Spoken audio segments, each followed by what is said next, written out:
All right. So, what are the three most important things for becoming best team on biggest So level? to become, when it comes to esports, to become an amazing team, one of the best ever, you need to have your mental part first. You need to know, just like every other sport, you have to be dedicated. This is a lifestyle. It's not just a game. So you have to know that you're going to invest hours into practice and not just playing. You have to practice correctly, know what to focus on.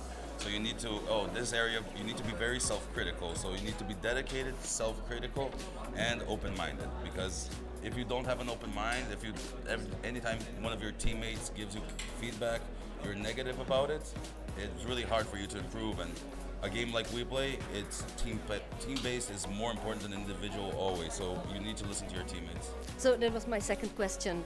So it's all about the team, not just the individuals, No, the chemistry in the team. by I any guess. means, teamwork is more important. If I don't care how good you are, if there's two people in front of you, they have a better chance of getting a jump on you. So you have to. And it's all about the details. So the more team play you have, the faster reactions get. And in our sports, it's all about if you think faster, I have a higher chance of killing you.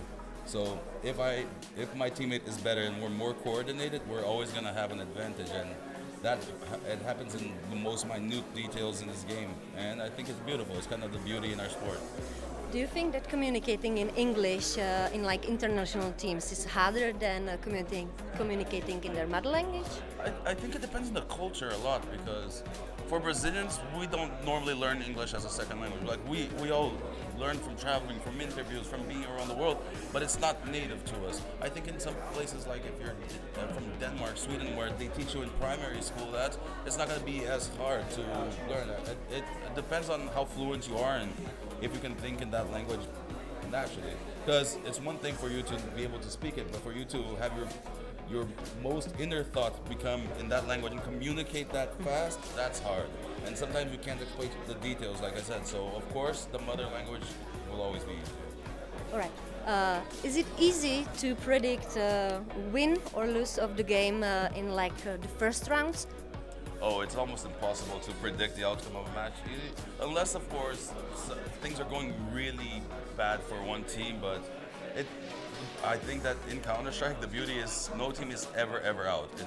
We've seen so many times 14-3, some teams went back. 12-3, 15-8. It happened in this tournament to one of the favorites. The number two team in the world lost to, I don't even know what Ence's rank was, and Yeah. and it was like two comebacks, and they did it against Navi, number three. So it's what makes this sport amazing is you're never out of it.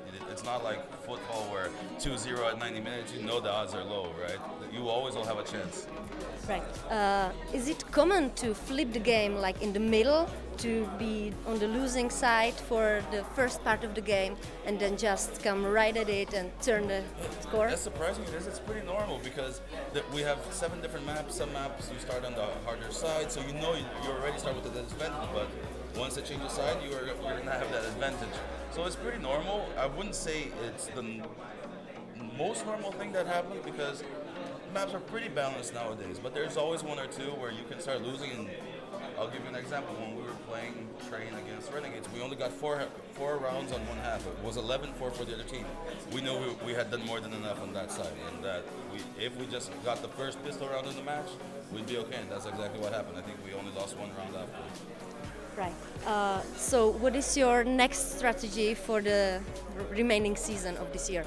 In which sense? Do you aim to be the best just to conquer, or do you? Okay, so for us, we kind of have history already. We all have been the number one team in the world, rated the best at what we do ever for quite periods of time. So no one's happy anymore with just one trophy. We still haven't even got that first trophy, but the feeling we have is like we haven't won anything. We want to win a trophy, and we don't play for the money, we want the trophy. And our strategy is always going to be to keep dedicating ourselves and practicing and working hard to get that trophy. And after that one comes, the next one and the next one. Because our goal is, with Astralis, with what they did, how they became the most dominant team, they took that from us. And that So you want to get that we wanna position get it back. We want it back. We want it back. Right. When do you think it will happen? In the next tournament? It's hard to Do you predict. see it possible? It's possible. It's hard to predict. It's about time. So I think that the more time goes, the higher our chances goes of winning. Once we win the first one, that's when confidence kicks in because this game is mental, and then things just get easier again. When people play against you and they have respect, they play a lot more cautious. They think too much, and that's when you have an advantage as well. So the game style changes with every team it that you changes play with against. every team, and the better you're doing, it changes even more. So it's hard to say when. I think that in a couple months we'll already be a lot better than we are right now. We came to this event with 20 days preparation and still managed to be top 4. And let's see. All right, thank you very much. No problem. Thank you.